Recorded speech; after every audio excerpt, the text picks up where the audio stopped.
President Yoon and U.S. President Joe Biden met in Washington on the sidelines of the NATO summit and agreed to combine the U.S. nuclear assets and South Korea's conventional forces against North Korea's nuclear threats. Wrapping up his week-long security trip to the U.S., Yoon is now heading back home. Japan once again renewed its false territorial claims over South Korea's Dokdo Island in its defense white paper, prompting an immediate complaint from its neighbor. This weekend marks the inaugural North Korean Defectors Day, introduced to raise awareness of them. We take a look at individuals dedicated to bringing their stories to light. It's July 12th, 6 p.m. in Seoul. This is Newscenter. Thank you for joining us. I'm Yoon Jung-min. We begin with the leaders of South Korea and the U.S. agreeing on an integrated nuclear deterrence for the peninsula amid North Korea's mounting threats. Our top office correspondent Kim Do-yeon explains what this means. President Yoon and U.S. President Joe Biden welcomed the signing of Seoul and Washington's guidelines on nuclear deterrence and operations on the Korean peninsula, opening doors to, quote, conventional nuclear integration between the two countries. This came on Thursday during a bilateral meeting between the two leaders at the sidelines of the NATO summit in Washington, D.C. Conventional nuclear integration means combining nuclear and conventional weapons. In other words, U.S. nuclear assets and South Korea's advanced conventional strategy will be combined to deter and respond to North Korea's nuclear weapons. This also indicates that U.S. nuclear assets that can deter North Korea's nuclear threats will be deployed to missions on the Korean peninsula during both peacetime and wartime. Also, South Korea will be involved in decision-making processes of nuclear deterrence operations, whereas before all decisions were made by the U.S. Since the two countries first established the Nuclear Consultative Group last year, 2 rounds of training have already been provided to South Korean personnel for a better understanding of U.S. nuclear operations.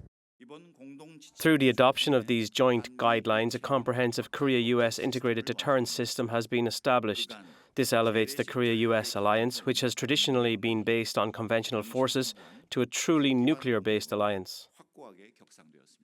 Further bolstering South Korea's security cooperation with like-minded countries, Yoon also met with the leaders of the United Kingdom, Norway, Poland, and Luxembourg on Thursday before leaving for Seoul. These sideline meetings were part of more than 10 that Yoon squeezed in during his 2-day trip to Washington, D.C. While security was largely a shared theme for the meetings, President Yoon discussed economic cooperation with talking points customized for each nation, such as nuclear energy cooperation with the Czech Republic and Sweden, as well as defense industry cooperation with Germany. President Yoon emphasized to President Pavel that South Korea possesses the world's best construction capabilities and overwhelming price competitiveness. He stressed that if South Korea is selected as the contractor, it would significantly contribute to the development of the nuclear power sector in the Czech Republic. Other key industries discussed with European partners were critical minerals and semiconductor production. The top office says that the bilaterals were used to, quote, reinforce the stepping stones for the nation's companies, and it also added that it hopes that these face-to-face opportunities lead to a boost in the nation's economy and ultimately improve the daily living of the people in South Korea. Kim Do-yeon, Arirang News, Washington, D.C. Beyond his bilateral interactions, the South Korean leader also sought broader cross-regional cooperation within the framework of NATO and its Indo-Pacific partners, as he pledged greater support for Ukraine amid a deepening military collaboration between Russia and North Korea. Our senior correspondent Oh So-young has this report. South Korea will double its non-lethal support for Ukraine and increase its military cooperation with NATO, as President Yoon issues an urgent call to counter Russia and North Korea's military threat to Europe and the Indo-Pacific. On Thursday, the South Korean leader attended the annual NATO summit for the 3rd consecutive year, along with other Indo-Pacific partner countries, Japan, Australia and New Zealand, as the so-called IP4. Speaking at the session for NATO allies and partners, President Yoon said that value-based cooperation between NATO and the Indo-Pacific is an urgent call of the times to uphold global freedom and prosperity after Russia and North Korea last month forged a treaty on military and economic cooperation. According to US officials, Pyongyang has already supplied Moscow with around 11,000 containers of ammunition. Yoon said that it is due to enablers like North Korea that the Ukraine war has been lengthened, and warned that military and economic support from Russia to North Korea would exacerbate security threats to the Korean Peninsula and the Indo-Pacific region. He stressed the need for overwhelming deterrence and also called for the power of cooperation between the Indo-Pacific and Europe to establish peace in Ukraine and to support its reconstruction efforts. In this regard, Yoon announced South Korea will double its contribution to the NATO Ukraine Trust Fund in 2025 to $24 million, up from $12 million this year. While Yoon said on Monday that South Korea could provide lethal support to Kyiv depending on the level of Moscow and Pyongyang's military cooperation, the NATO Trust Fund provides non-lethal military supplies to Ukraine. South Korea and NATO will also increase information sharing regarding North Korea-made weapons and those used against Ukraine, helping them discuss more elaborate countermeasures to the Russian-North Korea axis. Seoul and Brussels will further ramp up military interoperability through the mutual recognition of airworthiness certification. The South Korean leader and NATO Secretary-General Jens Stoltenberg welcomed these developments as they met on Thursday morning. NATO's airworthiness certificate officially recognizes the flight safety of South Korea's domestically certified aircraft. South Korea is the first Asian country to sign such an agreement with Brussels. The certification is expected to facilitate aircraft exports and accelerate defence cooperation between the two sides in the aviation sector. As Yoon gathered with other IP4 leaders, the minilateral group jointly condemned the Russia-North Korea treaty as a grave threat to peace and stability in the Indo-Pacific and Europe. They also met with Ukrainian President Volodymyr Zelensky and offered their united support for Ukraine's sovereignty. Based on their value-based solidarity, the South Korean leader further suggested the IP4 also expand their scope of cooperation to address the global south, maritime security, cybersecurity, non-proliferation and counter-terrorism. Through participation in the NATO summit, South Korea has enhanced its own security as well as global security cooperation. NATO's focus on the role of IP4, especially South Korea, has been emphasised, and many leaders resonated with President Yoon's remarks, highlighting the need for cooperation with Seoul to strengthen solidarity between the Indo-Pacific region and the Atlantic. Going forward, with the boundaries blurring between Indo-Pacific and Euro-Atlantic security in the face of new complex threats and challenges, Seoul and Washington officials say they hope to institutionalize the cooperation between NATO and IP4 countries, building on their flagship projects on supporting Ukraine, cyber defense and artificial intelligence. Oh Soo-young, Arirang News, Washington, D.C. Japan has renewed its false territorial claims over Korea's easternmost Dokdo Island in its annual defense paper, sparking a strong backlash from Seoul. At the same time, Japan called Korea its partner for the first time in the paper. Our foreign affairs correspondent Taehun has more. The Japanese government has once again said Dokdo Island is its territory. This year's defense white paper was adopted at a cabinet meeting on Friday, which said Takeshima, the Japanese name for Dokdo, is its own territory, and the issue over the territorial claims remains unresolved. Tokyo has been making such claims in its annual defense paper for 20 years now, since 2005. But at the same time, Tokyo has vowed to strengthen bilateral relations with Seoul. South Korea is described as its partner in Japan's defense white paper for the very first time, and an important neighboring country. In response to Japan's claims over Dokdo, South Korea's defense ministry on Friday called in Yohei Takeda, an officer at the Japanese self-defense forces stationed in Korea. The defense ministry's director of international policy, Lee Seung-bum, told him that South Korea would respond firmly to any actions aimed at removing territorial rights over Dokdo. He also urged Tokyo to immediately correct its claims. The country's foreign ministry spokesperson also issued a statement on Friday, calling on Japan to immediately withdraw the claims. He expressed deep regret, saying Dokdo is South Korean territory historically and geographically. He added that Japan must realize that its claims over Dokdo do not help in developing bilateral relations in a future-oriented manner. Taehun, Arirang News.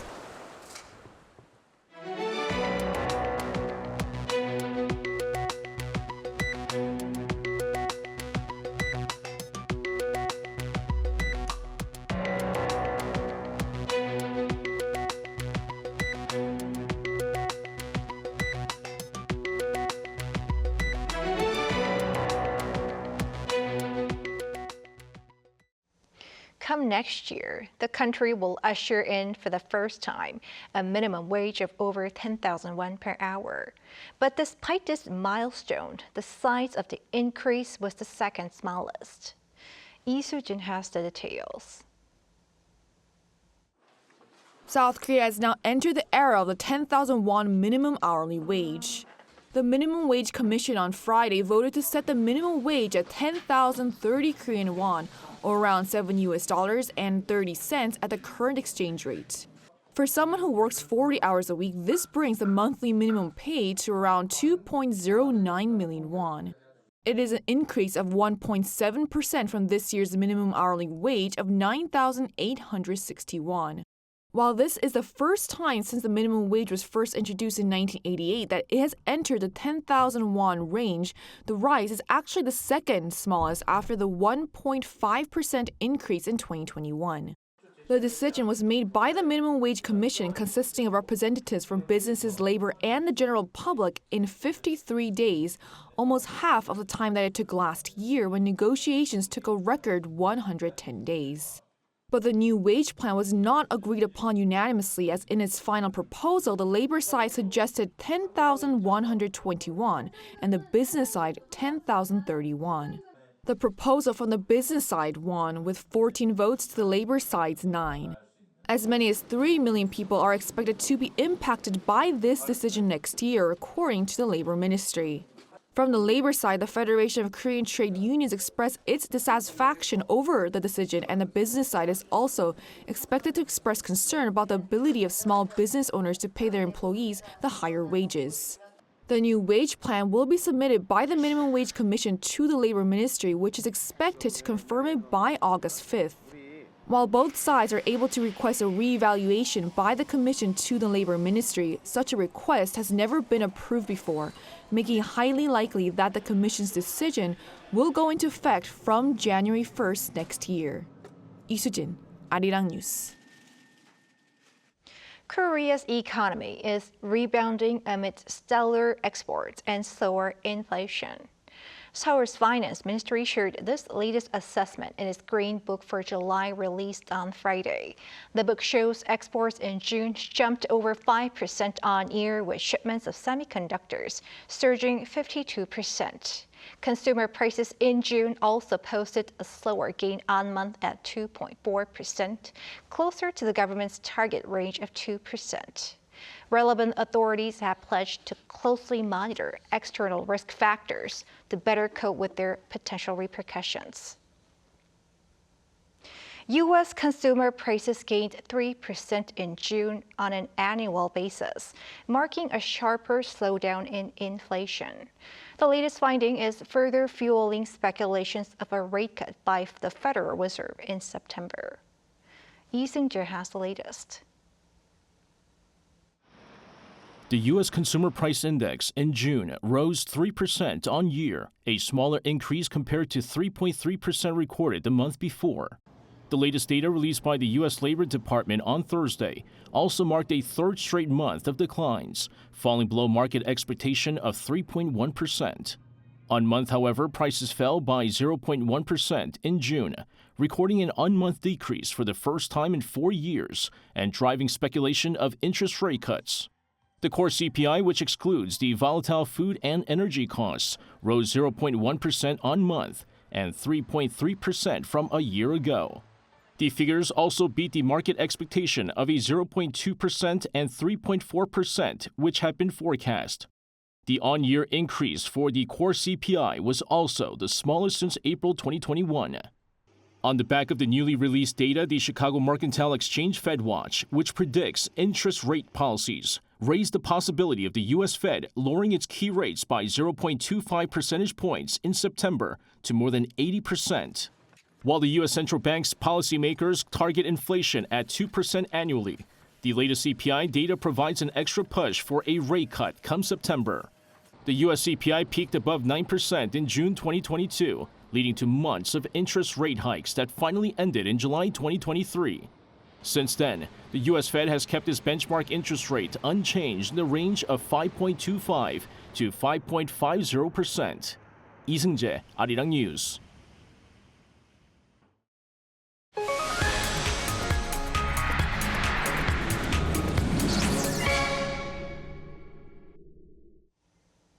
This Sunday, July 14th, South Korea will mark its inaugural North Korean Defectors Day, a national memorial day established by the government. The goal is to raise awareness and foster inclusivity for North Korean defectors. But long before there's this official recognition, there are some people who've worked hard to share their stories. Our culture correspondent Song Yoo-jin tells us more. The play 10th Spring follows 10 years of Hyun Soo-jung's life in South Korea after defecting from North Korea. Adjusting to a new home isn't easy. But with determination, Soo-jung graduates from university and lands a stable job. The play's director, Oh Jin-ha, is a North Korean defector himself, escaping the regime more than 20 years ago. I feel that when people hear about North Korean defectors, they think, oh, how unfortunate for them. It's always their story. Through this play, I wanted to change that narrative. 10th Spring is a collaboration between a North Korean director and South Korean actors. We had about 3 weeks to discuss and share real stories about North Korea before our table reading. This helped me understand the struggles, criticism, and misunderstandings North Korean defectors face. I learned a lot more about their lives than just historical facts. Unfortunately, not all North Korean artists and performers have the opportunity to pursue their careers like director Oh has. Many North Korean artists stopped their creative activities after coming to the South due to economic challenges. We tried to serving North Korean artists 2 years ago, but it was difficult because not many were continuing their careers here. This highlights the urgent need for government-led support. We need to create an environment where these artists can freely pursue their artistic dreams. We will reach out to more North Korean defectors who are artists to help them connect with others in their field and understand the support they need. This will give these artists more opportunities to pursue their passions and share their talents. The 10th Spring will be performed 2 more times this year at the Uniculture Center in Seoul's Gangseok-gu district on September 21st and December 7th. Song Yoo-jin, Arirang News. Of all the North Korean defectors coming to South Korea, around 15% are reportedly children and adolescents. Some of them have no family at all, but here there is a man who considers it his fate to care for them. Our Choi Soo-hyung delivers us the story. Kim Taehun has looked after 26 boys. His life, which was quite ordinary after graduating from art school, changed dramatically due to one unexpected night at Hanawan, the settlement support center for North Korean defectors. It all started as a volunteer activity. I met a child at Hanoi who was left alone. The child asked if I could stay the night, and I thought, why not? So I stayed. It's been 20 years from that night. For the past 20 years in the group home, Kim has looked after children who defected without any family. There are 8 group homes across the country, but Kim's is the only one operated by an individual. Currently, 8 boys aged from elementary school to their early 20s live with Kim, and for them, he is more than a parent. He changed my destiny. If I hadn't met him, I don't know how my life would have turned out. He's my parent and the pillar of our home. Some people think of the group home like a dormitory, but I've never thought of it that way. To me, it always felt like a home with just a lot of children. Kim-sung, currently in his last year of high school, and Tong-yong, a sociology student, both desire to give back to South Korean society just as their Uncle Kim did for them. Since I received so much from my uncle, I want to give back to others as much as I can.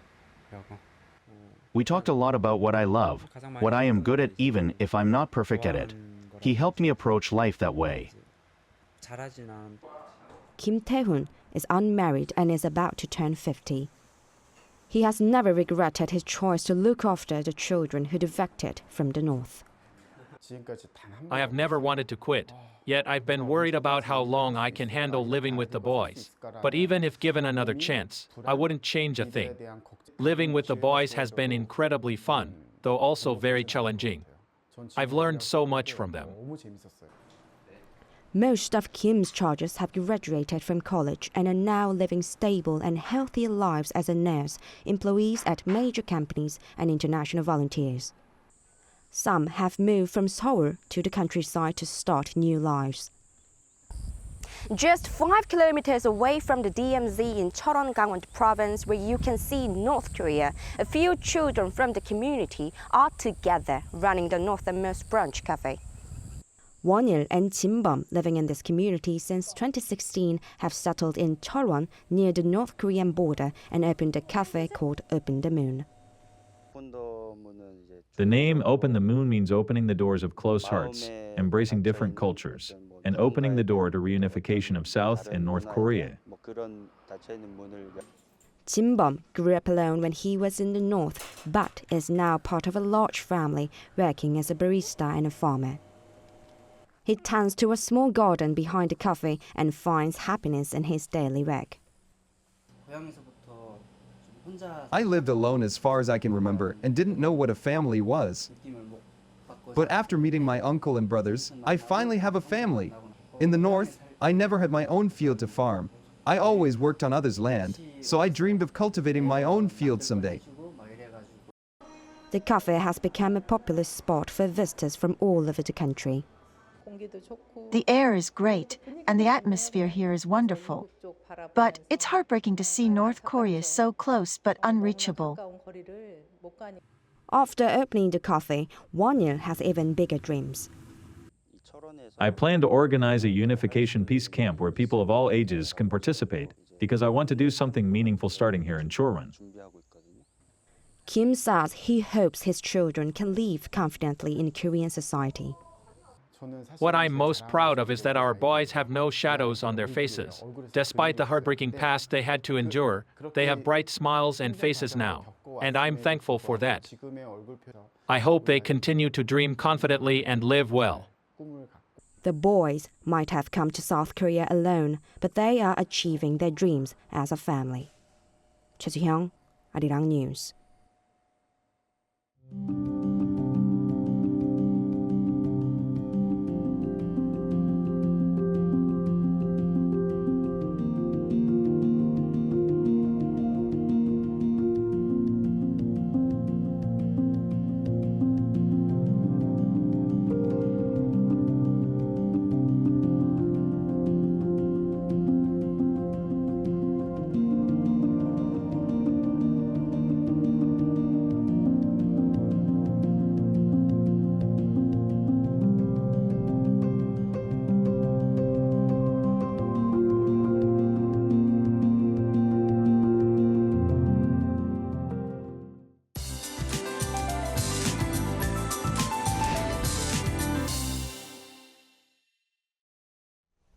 With a heatwave warning in place, today was even hotter than yesterday.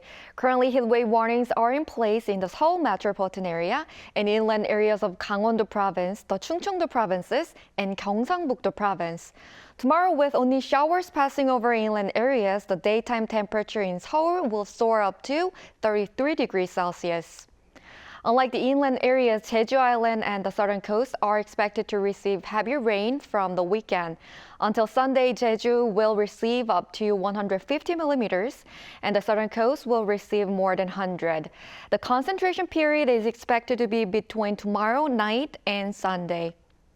Tomorrow's Seoul will start off at 24 degrees. It will move up to 33 in Seoul and Chuncheon, Gwangju and Jeju, 29 degrees. Next Tuesday, there will be more monsoon rain across the country. That's all for Korea. Here are the weather conditions around the world.